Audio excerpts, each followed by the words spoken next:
There are two categories of false prophets. There are false prophets that have altars that connect to the underworld. These are the kinds of prophets that cannot do without sexual immorality. It is the way by which they empower their altar. They know they are working for the devil. They are literal wolves in sheep clothing. Many times those are the most dangerous kinds of prophets to stumble upon. People have lost their minds because they found themselves in such places. Now, the second kind of false prophet is somebody that started accurately but now went the way of Balaam. Do you know how Balaam's way was paved? It was paved with the concrete of mammon, love of money. So how do you know a false prophet? A false prophet is one who doesn't draw you to God, but draws you to material lusts, or draws you to himself. Another way you will know a false prophet and a false minister and a false ministry is check the disciples that ministry is producing. This brother, he speaks in tongues very loud, but you know his girlfriend. This one is always inviting you to church. He's always inviting you to church, but he's one of the architects of the most complex corruption in the office. The fruit of a ministry are the disciples of that ministry, and the fruit of a man's life is his character. Now, if you have the privilege of coming up close with a false prophet and you examine his character, you will know that this person does not behave like Christ. You will see pride, you will see envy, you will see hate, you will see all the works of the flesh dressed in the garb of religion. And finally, is that there is no false prophet that works for the devil because they love the devil. They are working for the devil because they want the power, they want the fame, and they want the money. So when you check a ministry and you see that what is driving this man is ambition, it is fame, it is I want to be known, and all of those kinds of things. Is I want to be rich. He's always talking about money. He's a false prophet. That's where you go and buy handkerchief for $700. Miracle handkerchief. It's about money. Even the breakthrough that they are praying for you so that you will bring 10%. So I even know one prophet. He will negotiate with you. He will say, this breakthrough, this contract, when you get this contract, 50%.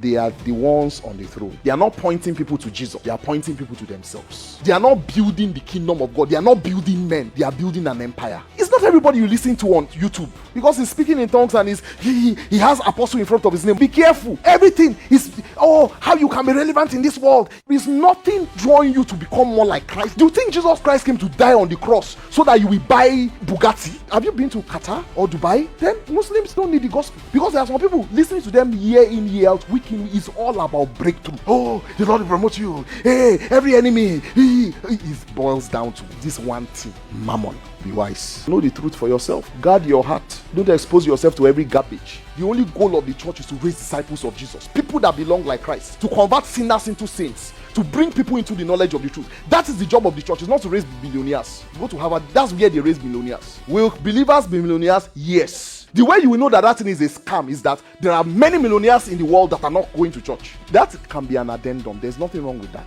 But if that shifts to become the goal of that man, that ministry, that man is not speaking for God. He's speaking for the devil.